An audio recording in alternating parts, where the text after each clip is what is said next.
नमस्कार, मैं हूं मनीष मणि और आप देख रहे हैं दबंग इंडिया। अगर आपने हमारे YouTube चैनल दबंग इंडिया को अभी तक सब्सक्राइब नहीं किया तो कृपया सब्सक्राइब ज़रूर करें। 2005 पूर्वांचल में भारतीय जनता पार्टी के एक बाहुबली विधायक की हत्या कर दी गई। इसमें नाम आया पूर्वांचल के ही एक कुख्यात माफिया डॉन का। आज मैं आपको बताऊंगा कि कैसे इस बाहुबली विधायक की हत्या की साजिश रची गई। उससे पहले आप ये तस्वीरें देखिए। इस तस्वीर को नॉर्थ इंडिया के लोग जरूर पहचानते होंगे और इस तस्वीर को नहीं पहचानते तो नाम जरूर सुना होगा। ये हैं कुख्यात माफिया डॉन और विधायक मुख्तार अहमद अंसारी। उत्तर प्रदेश के पूर्वांचल में बनारस से सटा हुआ जिला है, नाम है गाजीपुर। इसी जिले के मोहम्मदाबाद क्षेत्र के यूसुफपुर के ये निवासी हैं। ये मऊ विधानसभा से 1996 से अब तक लगातार 5 बार विधायक भी चुने गए।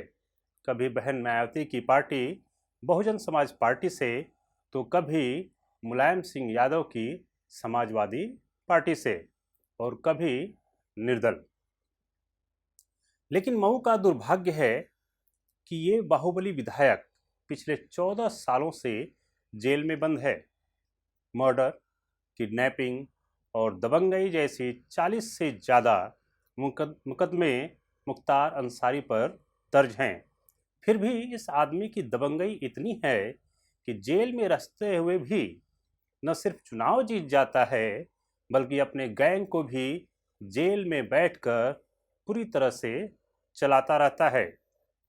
अब आप इस तस्वीर को देखिए, पहचानते हैं आप?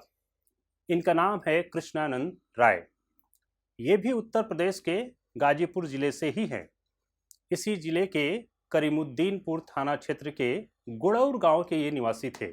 जी हाँ, थे, अब नहीं हैं, क्योंकि 25 नवंबर 2005 को भारतीय जनता पार्टी से बाहुबली विधायक रहते हुए इनकी जघन्य हत्या कर दी गई थी।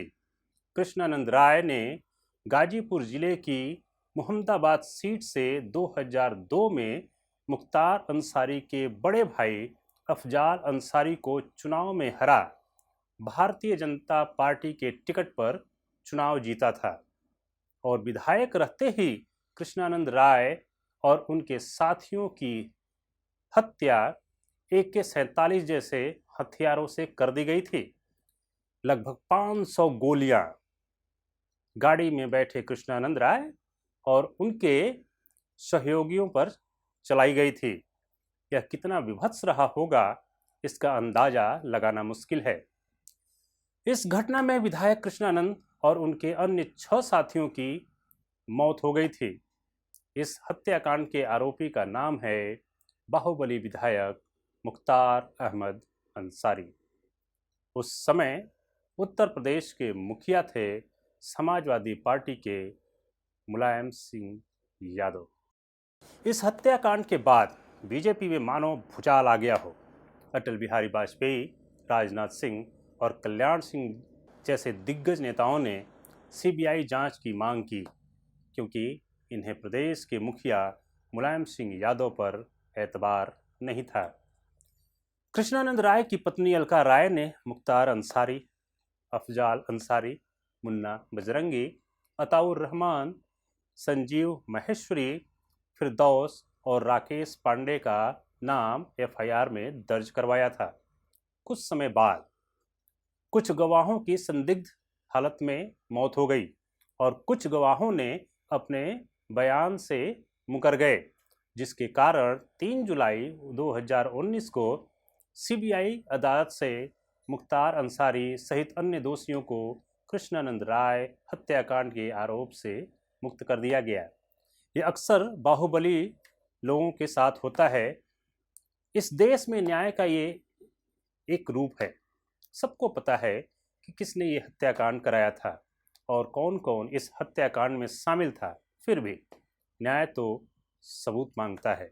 अब मैं आपको वो बातें बताता हूँ कि कैसे बाहुबली कृष्णानंद राय को समाप्त करने की साजिश रची गई होगी। ऐसा कौन सा साजिश किया गया जिसमें कृष्णानंद राय फंस गए? ये वो बातें हैं जो उस हत्याकांड के बाद वहाँ के वातावरण में उड़ती हुई सुनाई देती थी। लोगों की जुबान पे ये कहानियाँ आती रहती थी। कृष्णानंद राय और मुख्तार अंसारी दोनों ही बाहुबली विधायक रहे। दोनों का कार्यक्षेत्र और दोनों का व्यवसाय भी एक जैसा ही था। दोनों सरकारी ठेकों अर्थात उपक्रमों पर अपना आधिपत्य स्थापित करना चाहते थे। यही दोनों के आपसी रंजिश की वजह बनी। मुख्तार अंसारी 80 और 90 के दशक में अपराध की दुनिया में अपना नाम बढ़ा रहा था। साथ ही गाजीपुर, मऊ और बनारस में सरकारी ठेकों को भी अपने कब्जे में लेता जा रहा था। इस बीच कृष्णानंद राय भी गाजीपुर में सरकारी ठेकों में दखल देने लगे, जिसके लिए कृष्णानंद भी अपने ग्रुप को दबंग बनाने में जुट गए थे। कृष्णानंद तेजी से आगे बढ़ रहे थे। दोनों ग्रुपों के बीच रंजिश बढ़ रही थी और फिर तो गैंगवार का दौर शुरू हो गया। मुख्तार अहमद अंसारी अब किसी भी कीमत पर कृष्णानंद राय को रोकना चाहते थे।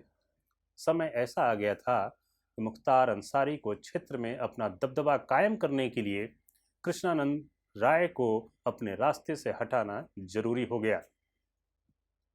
लेकिन कृष्णानंद को हटाना इतना आसान नहीं था। लोग कहते थे कि कृष्णानंद गुरिल्ला वार में माहिर थे। तब ऐसा क्या किया गया होगा और ऐसा कौन सा खेल खेला गया होगा कि कृष्णानंद उस खेल को समझ नहीं पाए। कृष्णानंद खुलकर कभी सामने नहीं आते थे। वो अक्सर अंडरग्राउंड हो जाते थे। इसके बावजूद इनके लोग क्षेत्र में सक्रिय होते रहे। कृष्णानंद का काम चल रहा था। किसी भी कीमत पर कृष्णानंद मुख्तार के पकड़ से दूर थे। उत्तर प्रदेश 2002 का विधानसभा चुनाव होने में अभी 2-3 साल बचे थे। तभी से कृष्णानंद के खिलाफ साजिश की शुरुआत की गई। मुख्तार गैंग खुद को धीरे धीरे कमजोर करता गया। कई जगहों पर कृष्णानंद का गैंग मजबूत होता गया। गाजीपुर के कई सरकारी ठेके इनके लोगों को मिलने लगे। अंसारी गैंग के हाथों से बहुत से ठेके निकल कृष्णानंद के हाथों में चलते गए। इनके लोग गाजीपुर में अब हावी हो रहे थे। अब कृष्णानंद और इनके लोग काफ़ी मजबूत स्थिति में आ गए। कृष्णानंद को लगा कि मुख्तार उनका अब कुछ नहीं बिगाड़ सकते। मुख्तार ने अपने को और भी बेबस कर लिया। गाजीपुर में ऐसा माहौल हो गया कि मुख्तार कृष्णानंद से डरने लगा है और कृष्णानंद का ग्रुप अंसारी ग्रुप पे अपना दबदबा कायम कर रहा है। कुछ लोगों ने कृष्णानंद को राजनीति में घुसने का यह सही समय बताया। अंसारी ग्रुप इतना कमज़ोर हो गया था कि वह खुलकर आमने सामने कृष्णानंद को टक्कर भी नहीं दे सकता था। कृष्णानंद ने राजनीति में आने का फैसला किया। 2002 के विधानसभा चुनाव में कृष्णानंद को मोहम्मदाबाद विधानसभा के लिए बीजेपी से टिकट भी मिल गया। इनके लोगों ने खूब जमकर प्रचार किया। कृष्णानंद ने अपने धुर विरोधी मुख्तार अंसारी के भाई अफजाल अंसारी को मोहम्मदाबाद विधानसभा में पटकनी दे दी। कृष्णानंद अब विधायक हो गए थे।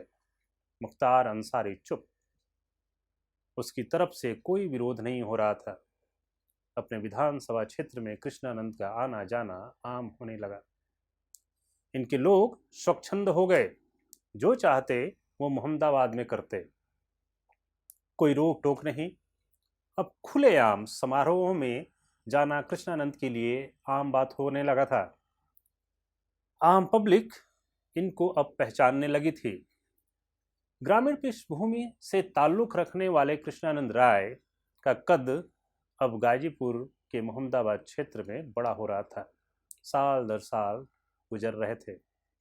इनको मुख्तार अंसारी का भय खत्म होने लगा था। लेकिन मुख्तार अंसारी यही तो चाहते थे कि कृष्णानंद राय गुरिल्ला वार छोड़ खुले मैदान में आ जाएं, लोगों के बीच में आए, समारोहों में जाएं। यही तो वो चाहता था। मुख्तार अंसारी यही तो चाहता था।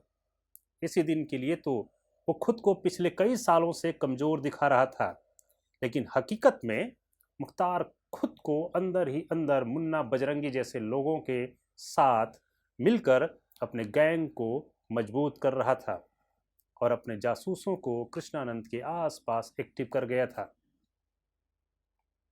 मुख्तार के लोग अब कृष्णानंद के गैंग में घुस चुके थे। उसकी सोची समझी रणनीति कामयाब होती दिख रही थी। सालों का मेहनत कामयाब हो रहा था। कृष्णानंद सोचते थे कि उन्होंने मोहम्मदाबाद विधानसभा में मुख्तार के भाई अफजाल को हराया है, लेकिन वास्तव में अंसारी बंधु जानबूझकर खुद चुनाव हारे थे।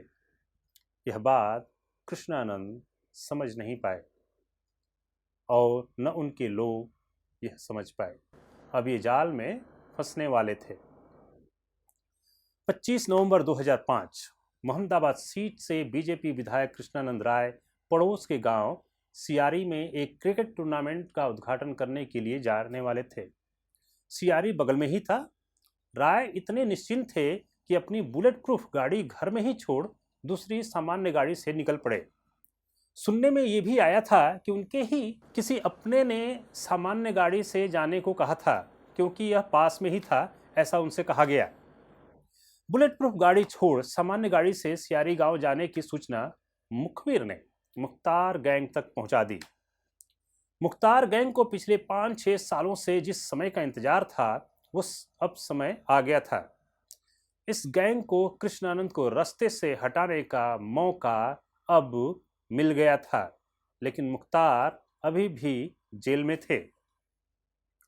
टूर्नामेंट का उद्घाटन करने के बाद विधायक कृष्णानंद राय शाम करीब 4 बजे अपने गनर निर्भय उपाध्याय, ड्राइवर मुन्ना राय, रमेश राय, श्याम शंकर राय, शेषनाथ सिंह, अखिलेश राय के साथ किसी और गांव की ओर जा रहे थे।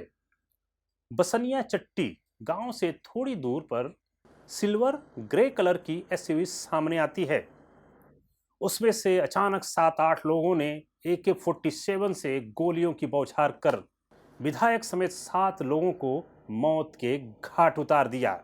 ऐसी अंधाधुंध फायरिंग की गई उस जमाने में 2005 में, जब AK-47 एक बड़ी बात होती थी किसी भी अपराधी के पास होना। AK-47 से लगभग 500 राउंड गोलियां चलाई गई थीं। अब AK-47 कितनी थी यह अंदाजा नहीं, लेकिन गोलियों की संख्या ये बताती है कि कृष्णानंद राय और उनके 6 अन्य साथियों को मुख्तार गैंग किसी भी कीमत पर समाप्त कर देना चाहता था और मुख्तार अहमद अंसारी का यह गैंग मुन्ना बजरंगी के द्वारा अपने लक्ष्य में कामयाबी को हासिल करते हैं। लोग बताते हैं कि इतना विभत्स माहौल था वहां पर गोलियां चलने के बाद कि एक एक आदमी को 10-10, 20-20 गोलियां लगी थीं। आप समझ सकते हैं कि इन दोनों गैंग्स के बीच मुख्तार अहमद अंसारी और कृष्णानंद राय के बीच में किस स्तर का आपराधिक तनाव था, जिसके परिणाम स्वरूप एक गैंग ने दूसरे गैंग के लोगों को तहस नहस कर दिया। इन सभी बातों को भारतीय जनता पार्टी ने बहुत उठाया, लेकिन कुछ सालों बाद 2019 में CBI ने ऐसा कोई प्रूफ नहीं दिया जिससे कि यह सिद्ध हो जाए कि मुख्तार अहमद अंसारी और उनके साथी कृष्णानंद राय के मर्डर में उनका कोई भी हाथ था। इसीलिए कहा जाता है कि न्याय है, न्याय सबूत मांगता है। न्याय के आंखों पे पट्टी बंधी होती है, वह न अपराधी को देखता है और न ही अपराध से ग्रस्त हुए व्यक्ति को।